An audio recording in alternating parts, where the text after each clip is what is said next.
नमस्कार साथियों, मेरे सामने हैं मेरे बड़े भाई, जिनका नाम उमराव सिंह बिष्ट है। लखनऊ में ये हैं और एक सरकारी पद पर नियुक्त हैं। ये पुरानी पीढ़ी और नई पीढ़ी के बीच में एक ब्रिज का काम करते हैं। मेरी पूरी कोशिश थी कि इनसे मिलूं और इनसे उत्तराखंड के बारे में जानकारी लूं। इनके व्यूज़ में जो हमारा एक ग्रुप बना हुआ है उसमें बीच में इनके व्यूज़ आते रहते हैं और बड़ा महत्व रखते हैं आज की जनरेशन के लिए इस तरह के व्यूज़, इस तरह के स्टेटमेंट, क्योंकि जो अपनी आस्था और अपनी विश्वास से लोगों को जोड़ने में बहुत हद तक सहाय रख सकते हैं। जानकारी लेते हैं अपने भाई से। भाई, सबसे पहले तो मैं आपका स्वागत करता हूं। गांव में जो इस तरह की वैसी पूजा हो रही है, आप आए, जो इस तरह के आयोजन है, कितना योगदान है उनका नई पीढ़ी को जोड़ने में, अपनी आस्था, अपनी विश्वास, अपनी जोड़ों से जोड़ने के लिए? धन्यवाद श्याम। जो बैसी का प्रोग्राम है, एक्चुअली मैं पहाड़ में बोलूँ, बैसी जो प्रोग्राम थी, ये हमें पहाड़ में सब ठुल धार्मिक अनुष्ठान है और ये 22 दिन भक्ति है। और 22 दिन भक्ति में भगवान तुर्वे जगत अनुमति है या आदेश हो, वो ये भक्ति में बैठ सकें। यह हमें एक सार्वजनिक प्रोग्राम छू। तो सार्वजनिक प्रोग्राम आज डेट में तो हण बहुत मुश्किल है नहीं, लेकिन हमों पे प्रभु कृपा छू कि भी हम कार्यक्रम बड़ी सफलता और सुगमता से चल रहा है। दाजू, इस तरह जो ये इवेंट हैं, इस तरह के इवेंट को, ये तो पहले सबसे पहले मैं आपको धन्यवाद करूंगा कि आपने अपनी बोली, अपनी भाषा में अपना इंटरव्यू देना पसंद किया। कि ये बहुत एक अच्छी चीज़ है जहां आज अपनी संस्कृति से आदमी दूर होता जा रहा है। ऐसे में अपनी भाषा का प्रचलन, उसको बढ़ावा देना, उस कल्चर को बढ़ावा देना अपने आप में बहुत ही महत्वपूर्ण है। इसके लिए भी मैं आपका, जो हमारे दर्शक इस चीज़ को देख रहे हैं, धन्यवाद करना चाहूँगा। और ये नई पीढ़ी से भी इस तरह की हम ये सोच रखने को बोलते हैं कि भाई अपनी भाषा, अपनी कल्चर, अपनी संस्कृति से जुड़े रहें, उसको आगे बढ़ाएं। भाई, मैं ये जानना चाहता हूँ आपसे कि इस तरह के इवेंट, इस तरह के प्रोग्राम किस हद तक सहायक हो सकते हैं हमारी नई पीढ़ी को अपनी आस्था और विश्वास से जोड़ने के लिए? ये आज साक्षात देखिए ना कि आज हम जो हमारे जो छोटे बच्चे थे, जिसको हम जानते भी नहीं थे कि ये किसका बेटा, हम अपने परिवार के बच्चों को नहीं जान पा रहे थे। आज ये बहुत अच्छा मौका है कि हम एक दूसरे को पहचान रहे हैं और हम एक छोटे पे छोटा, ठूले पे ठूले के पहचाना हो। लेकिन आज डेट में तो हम सब आप रोजी रोटी चक्कर में थे, आपको घर पे सब दूर छो और वो एक ज़रूरत न छू, क्योंकि यहाँ रहे तो हम ये तरक्की नहीं कर सकते। तो ये हमें समाज को जोड़ने के लिए बहुत अच्छी चीज़ है कि हम सब जोड़ लो। हम कम से कम 4 या 5 पीढ़ी हम इसमें जुड़े हैं, 5वीं पीढ़ी भी शायद हमारी इसमें है। हम एक है बूबू कमू, एक है नाती कमू, और जो नाती वाल छू उन्हें नाती नाती करना, वो ये मालूम चलो कि हाँ यार मैं चाचा बन गू। इवन मैं जो चल छू वो आज वो है, तो वो मैं जो छोट वाल भैंसू वो चल पूछो मत चाचा नमस्ते, वो अरे मैं चाचा बन गई। तो अगर ये प्रोग्राम यहाँ नहीं हुई हो तो वो पता नहीं चलो कब है ना। अब शादी ब्याह में तो तुम आपको घर का आदमी जुड़ सकता है, लेकिन ये प्रोग्राम बहुत ठुल प्रोग्राम छू।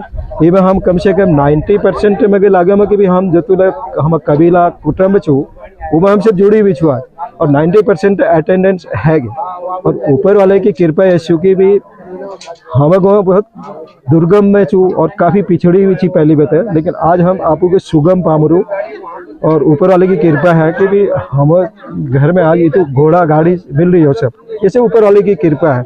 हम आज 20 साल पहले सोच भी नहीं रही कि भी हम इधर आपको गाड़ी में, आज हम एक छोटे नान आपको गाड़ी में हमारा बहुत खुशी छू। प्रभु की कृपा है और ये कृपा बनी रहे उनकी, हम सब सुखी शांति आनंद में से रहे और ये प्रोग्राम हमारा सुगमता से चलते रहे। धन्यवाद भाई। जैसे कि आपने बहुत अच्छी चीज़ बताई है कि किस तरह से पहले यहाँ पर एक बड़े अभाव की ज़िंदगी थी। मैक्सिमम गांव में रोड पहुँच चुकी थी, लेकिन हमारे गांव में विगत कुछ वर्षों बाद ही अभी कुछ जो रोड आई है। इसका क्या रीज़न रहा है कि मैक्सिमम गाँव, जो शायद कई लोग हमसे भी पीछे थे, उस गाँव में संसाधन पूरे आ चुके हैं। हमारे गाँव में जो रोड आई है, शायद एक जो ट्रांसपोर्टेशन है या एक यातायात की सुविधा है, इसके अभाव में भी जो शहरों से लोग यहाँ जुड़े रहना चाहते हैं, कहीं ना कहीं आप मानते हैं वो भी एक थोड़ा सा वीक पॉइंट रहा है? नहीं, मैं आपकी बात को ये नहीं मानता कि हमें सड़क बहुत पहले मिल गई थी। हमें सड़क 80 में मिल गई थी, 82 के आसपास हमारे यहाँ सड़क आ गई थी। तो हम भाग्यशाली हैं क्योंकि हमारा गाँव बिल्कुल दुर्गम था। हम फॉरेस्ट के साथ रहते हैं, फॉरेस्ट वालों ने हमें मतलब 80-82 में ये रोड दे दी थी।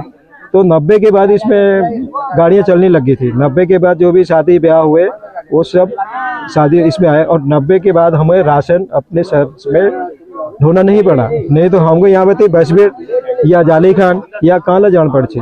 तो ये सुगम हमारे को हुआ। और ये PWD ने जब ये सड़क बना तो ये अब ये हमारे लिए वरदान है। आज हमारी गाड़ी धड़ाके से आ रही है। अब हम हल्द्वानी वाले पूछेंगे हम ढुआंधरा जाना तो मैं पास 10 ड्राइवर में एक ड्राइवर के पत्ते छू के भी हम ढुआंधरा जाना तो हमें जो मैप छू तो हम कम से कम आप स्टेट में तो हम पछाड़ी जाने के भी ढुआंधरा वाले रोड छू के बैठे। तो हमारे यहाँ जो प्राकृतिक संसाधन है वो सब भरपूर है और हमारे गाँव जो नानते चाहिए वो सब मेहनती चाहिए और जो इन्हें ब्लड में जो हम जो मेहनत करके हमारे बच्चों में भी वो ब्लड में उनके है और ये हर्ज है।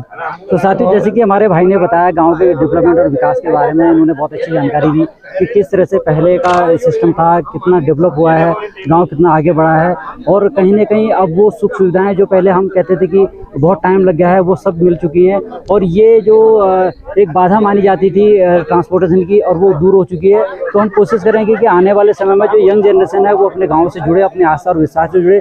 भाई मेरा एक अगला क्वेश्चन है, जो हमारे मंदिर प्राचीन मंदिर है इसके बारे में कुछ आप जानकारी दें, कितना प्राचीन ये मंदिर है, क्या इसकी आस्था है?